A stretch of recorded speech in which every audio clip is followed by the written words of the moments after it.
یہ تو محبت ہے، یہ تو پیار ہے۔ حضرت ابو بکر شبلی کے پاس کچھ لوگ آگے کہنے لگے حضور ہمیں آپ سے بڑی محبت ہے۔ فرمایا نہیں، سوچ لو ذرا، حضور ہمیں آپ سے، فرمایا نہیں سوچ لو، کام ذرا مشکل ہے۔ حضور پیار ہے، فرمایا پھر سوچ لو، پیار ہے۔ آپ اندر گئے تو اپنے جھولی کے اندر روڑے بھر کے لے آئے، پتھر۔ وہ جو پیار کرنے والے تھے نا، آتے ہی ان کو روڑے مارنے شروع کر دیے۔ وہ دوڑے، کہنے لگے بابا تو پاگل ہو گیا ہے، پتھر مارنے لگا ہے، تو شدائی ہو گیا۔ دوڑنے لگے تو حضرت نے بلایا، فرمایا واپس آؤ، تم تو کہتے تھے محبت ہے، مجھ سے محبت ہوتی تو پتھر کھا کھا کے میرے دروازے پر مر جاتے، کبھی دروازہ چھوڑ کے نہ جاتے، تم تو پہلے ہی روڑے پہ بھاگ گئے ہو۔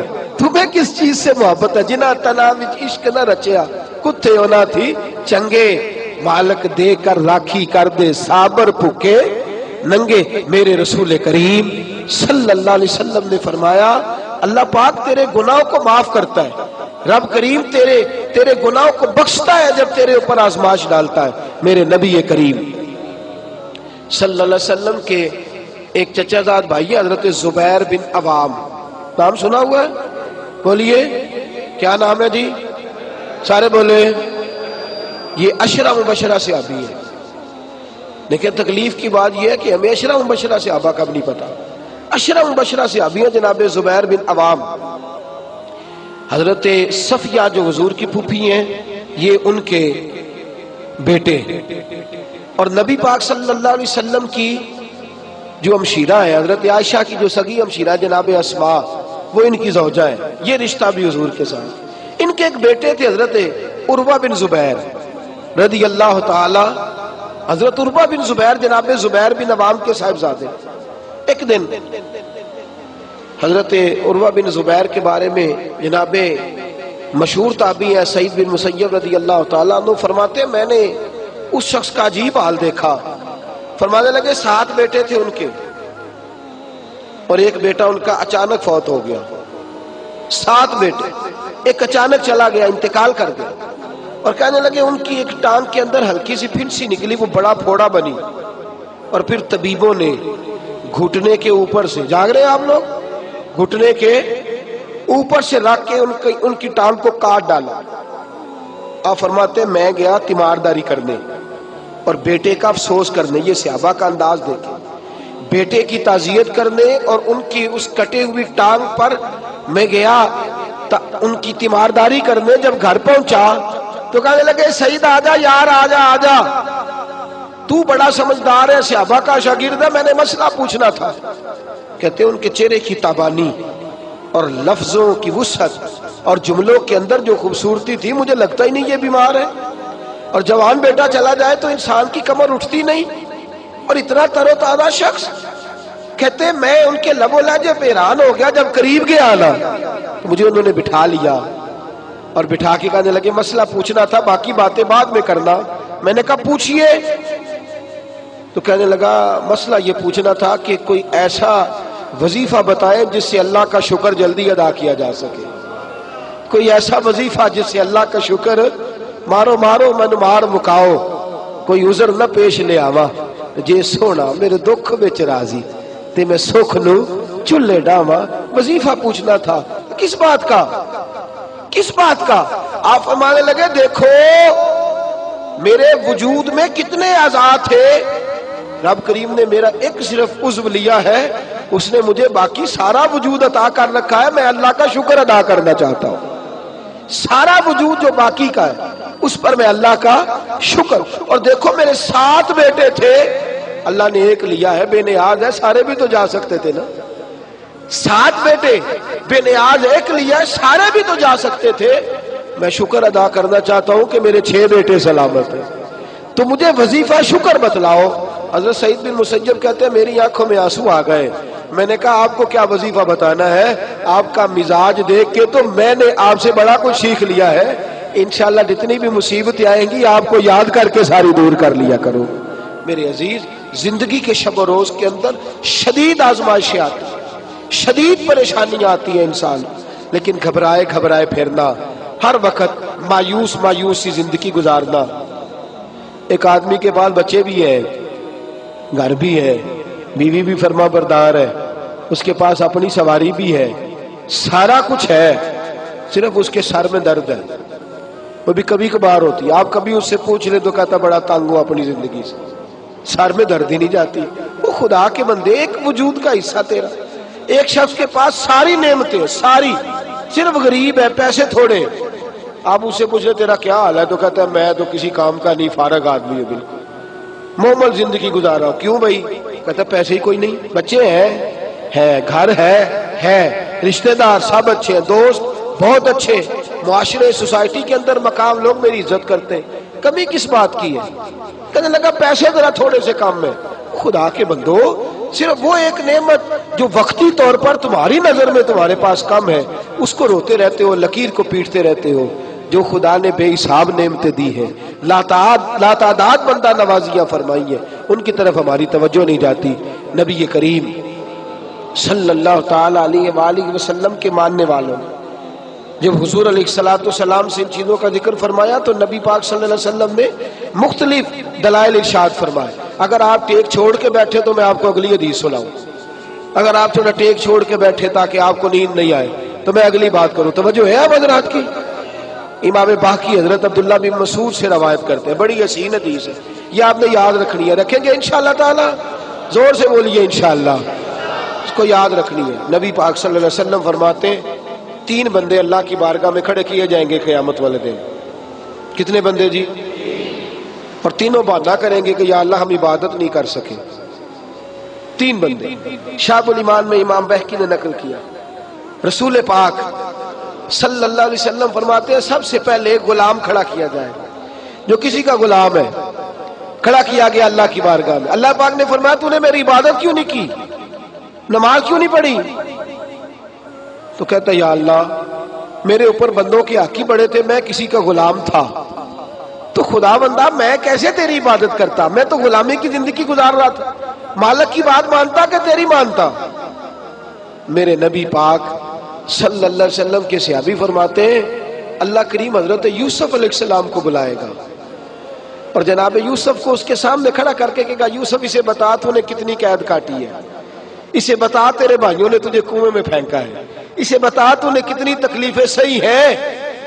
حضرت یوسف جب بات کر رہے ہوں گے تو رب اس سے کہے گا میرے یوسف نے تکلیفیں بڑی سہی ہیں پر سجدہ ایک بھی قضا نہیں کیا، سجدہ ایک بھی۔ تو بتا تو زیادہ غلامی میں تھا کہ یوسف زیادہ پریشانی کے عالم میں تھے؟ وہ کہیں گے نہیں یا اللہ یوسف ہی تھے۔ فرمایا پھر تو میری بارگاہ میں بہانے کرتا ہے، میری بارگاہ میں بہانے کرتا ہے؟ اللہ اکبر۔ میرے نبی کریم صلی اللہ علیہ وسلم فرماتے ہیں رب کریم فرمائے گا اس سے جو تاجر تھا بھئی تو نے نماز نہیں پڑھی، عبادت نہیں کی، میرا ذکر شکر نہیں کیا، تو عرض کرے گا یا اللہ میں تاجر تھا، میری ڈیوٹیاں بڑی تھی، کاروبار بڑا پھیلا ہوا تھا، یہ اللہ خیر کرے آپ کو چیزیں پوچھ لے میاں صاحب نماز نہیں پڑھتے، کہتا میرا ٹائم کوئی نہیں نماز پڑھنے کا۔ تو میں نے کہا بڑی اچھی بات ہے، اللہ خیر فرمائے، اللہ معاف فرمائے، اللہ اپنی رحمت کرے، ٹانگ ٹوٹ جائے نا آج تو لٹا لیں گے ڈاکٹر صاحب، 3-4 پلیٹیں ڈال لیں گے، 6 مہینے کام کو نہیں کرنے دیں گے، تو پھر آپ کا کیا خیال ہے آپ کے بچوں کی روٹی عرش سے گرے گی؟ کھائیں گے کھانا کہ نہیں؟ نظام روک جائے گا دنیا کا میرا خیال ہے۔ جتنے تاجر فوت ہو گئے اس کے بعد تجارت ختم ہو گئی دنیا میں، بہانہ کرتے ہم۔ میرے نبی کریم صلی اللہ علیہ وسلم فرماتے تاجر سے پوچھا جائے گا تو نے عبادت کیوں نہیں کی، عبادت کیوں نہیں کی؟ تو عرض کرے گا یا اللہ کام بڑے تھے، تجارت لمبی چوڑی تھی، پھیلی ہوئی، ادھر بھی ڈیوٹی ادھر بھی ڈیوٹی، وہاں بھی جانا یہاں بھی جانا۔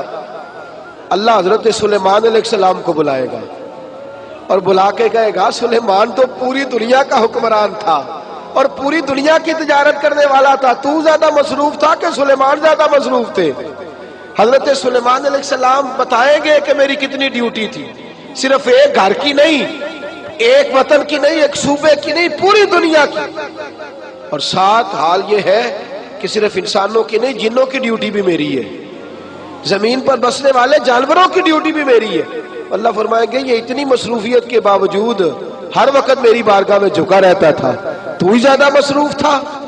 تیسرے ایک بندے کو بلایا جائے گا جو مجبور تھا، بیمار تھا، پریشان تھا، اس کو بلا کے اللہ فرمائے گا تو نے عبادت کیوں نہیں کی؟ یا اللہ میں بیمار رہتا تھا، یا اللہ میں پریشان رہتا تھا، میں مصیبت میں رہتا تھا، تو نے مجھے آزمائش میں ڈالا تھا۔ میرے حبیب فرماتے ہیں اللہ کریم حضرت ایوب علیہ السلام کو بلائے گا.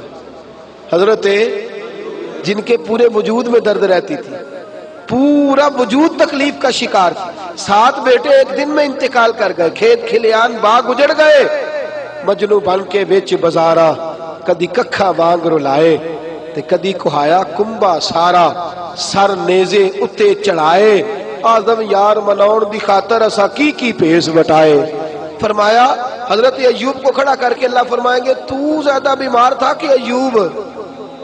تو زیادہ تکلیف میں تھا کہ ایوب؟ یا اللہ نہیں، درد تو انہیں زیادہ تھا، تکلیف تو انہیں زیادہ تھی. تو اللہ فرمائیں گے اس کا تو ایک سجدہ بھی قضا نہیں ہوا، ایک سجدہ بھی قضا نہیں ہوا. اور تو کہتا تھا جناب بندہ ٹینشن میں ہو تو نماز تو نہیں نہ پڑھی جاتی، بندہ پریشان ہو تو بندہ پریشان ہو تو تنخواہ پکڑی جاتی ہے، بندہ پریشان ہو تو دنیاوی باتیں ساری ہوتی ہیں. میرے دوستو اتنی آزمائشیں نہیں جتنا اپنے اپنے وجود پر بوجھ ڈالا ہے. میرے رسول کریم صلی اللہ علیہ وسلم نے مزاج دیا ہے، صحابہ کو سمجھایا ہے. اور صحابہ کرام کا تو طریقہ یہ تھا، وہ تو آزمائش کو پکڑ کر گلے آزمائش کو تھامتے تھے، اور جو آزمائش میں نہیں ہوتا تھا اس سے پریشان ہوتے. ذرا توجہ فرمائیے. حضرت خالد بن ولید کا نام سنا ہے؟ یہ سیف اللہ ہے، اللہ کی تلوار. حضرت خالد بن ولید نے اپنی بیوی کو طلاق دے دی اور بڑا عرصہ وقت اچھا گزرا، طلاق ہو گئی، بیوی چلی گئی. ایک باغ بھی دیا تحفے میں. بعد میں آدمی پوچھنے لگا حضور آپ نے بیوی کو طلاق دے دی، کیا معاملہ تھا؟ آپ فرمانے لگے کوئی مسئلہ نہیں، میری بیوی بڑی نیک تھی، پرہیزگار تھی، اچھی تھی، فرما بردار تھی. انداز دیکھیے گا. کہنے لگا جناب عجیب بات ہے، طلاق بھی دے دی اور اچھی بھی بڑی تھی، کس بات پہ طلاق دی؟ آپ فرمانے لگے وہ میرے ساتھ 27 سال رہی ہے. کتنے سال؟ اور میں انتظار کرتا رہا ہوں. میرے نبی پاک صلی اللہ علیہ وسلم نے فرمایا جس کو اللہ تکلیف نہیں دیتا اس سے اللہ ناراض ہوتا ہے. میں نے 27 سال انتظار کیا، اس کو تو کبھی سر میں درد نہیں ہوا تھا. تو آپ فرماتے ہیں میں نے اسے ایک باغ دے کے بھیج دیا اس کے میکے. میں نے کہا تیرے اوپر چونکہ آزمائش نہیں آتی تو کہیں ایسا نہ ہو اللہ تجھ سے ناراض ہے تو مجھ سے بھی ہو جائے. مانے لگے اس خیال میں نے اس کو بھیج دیا ہے کہ اس پہ تو تکلیف ہی کبھی نہیں آئی. ہمارے ہاں ذرا ذرا سی آزمائشیں ہیں اور لمبے چوڑے پہاڑ ہیں. اور ایک اور بات سن لیں، آزمائشوں میں جو جینا سیکھ جاتا ہے نا، رب کریم اسے درجے بھی بڑے ہی عطا فرماتا ہے. جس کا دنیا میں کوئی سہارا نہیں نہ بنتا، پھر اسے خدا کی رحمت آگے بڑھ کے سہارا عطا فرماتی. اپنی زندگی کے اندر آزمائش سے لڑنا، تکلیف سہنا، ذہن بنا لے تکلیفیں آئیں گی، آزمائشیں آئیں گی، بیماری آئیں گی، مجھے برداشت کرنا. جس کے اندر برداشت ہے اس کا حوصلہ بہت بڑا ہے، اور جو برداشت سے آ رہی ہے وہ ختم ہو جائے. میرے رسول کریم صلی اللہ علیہ وسلم کی صحابیہ حضرت اسماء بنت ابی بکر صدیق، جناب صدیق اکبر رضی اللہ تعالی عنہ کی صاحبزادی ہیں، حضرت عائشہ کی بڑی بہن ہے. یہ وہی ہے جو غار ثور میں میرے نبی کو کھانا پہنچایا کرتی. 90 سال سے زیادہ عمر ہوگی حضرت اسماء کی، اور ان کے صاحبزادے عبداللہ بن زبیر رضی اللہ تعالیٰ عنہ. 90 سال سے زیادہ عمر ہوگی اور ان کے صاحبزادے لڑائی کر رہے ہیں حجاج بن یوسف کے ساتھ. آنکھوں سے انہیں نظر نہیں آتا حضرت اسماء کو، بوڑھی ہو گئی. صاحبزادہ جہاد کر رہا ہے.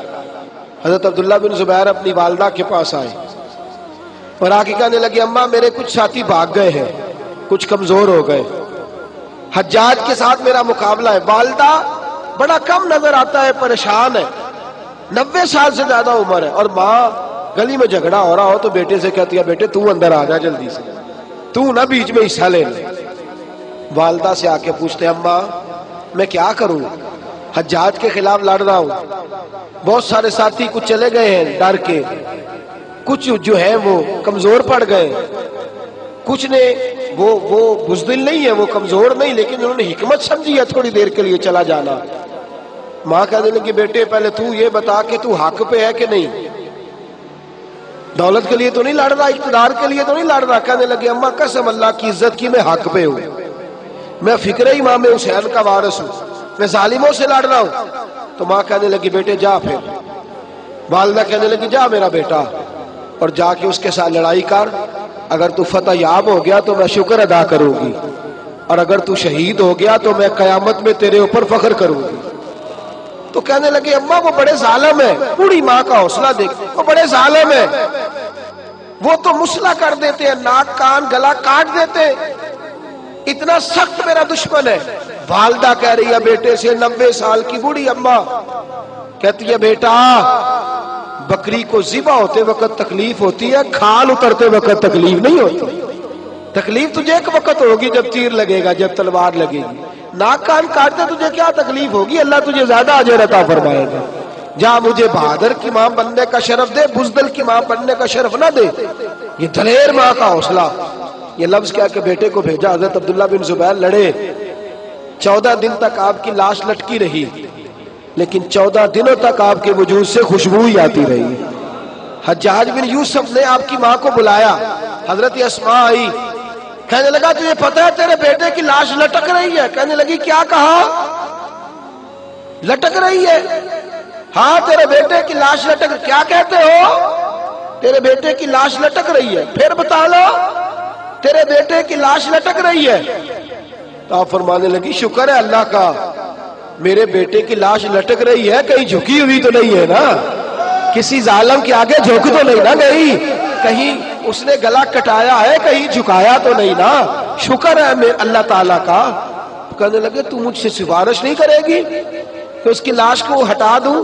آپ فرمانے لگے جس رب نے اسے شہید ہونے کا حوصلہ دیا ہے وہ اسے قبر کی اعلیٰ جگہ بھی عطا فرمائے گا. حضرت عبداللہ بن زبیر جنت المعلا میں آرام فرما رہے ہیں, اور سرخیل ہے وہاں کے مسلمانوں کے.